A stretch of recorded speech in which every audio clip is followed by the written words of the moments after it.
پیغمبر اسلام حضرت محمد صلی اللہ علیہ وآلہ وسلم۔ قسط نمبر 12، مختصر خاندانی حالات۔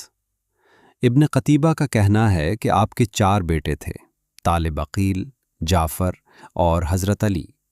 حضرت علی کا ان کے ساتھ فرق 10 سال کا تھا، اور آپ کی 2 بیٹیاں تھیں، امی ہانی اور حمانہ۔ طالب نے جنگ بدر میں مسلمانوں سے جنگ نہ کرنے کے لیے اپنے آپ کو سمندر برد کر لیا تھا، اور ان کی کوئی اولاد نہ تھی۔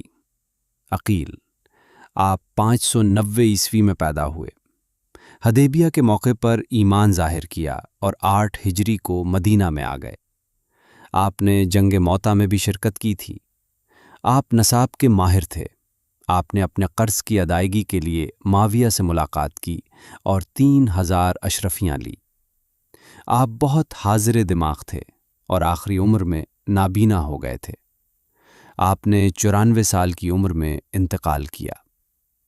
حضرت جعفر، صورت اور سیرت میں نبی صلی اللہ علیہ وآلہ وسلم کے مشابہ تھے، اور آپ نے شروع میں ہی ایمان ظاہر کیا اور ہجرت حبشہ اور مدینہ دونوں میں شریک تھے۔ آپ کو جمادی الاول 8 ہجری کو جنگ موتا کے لیے بھیجا گیا۔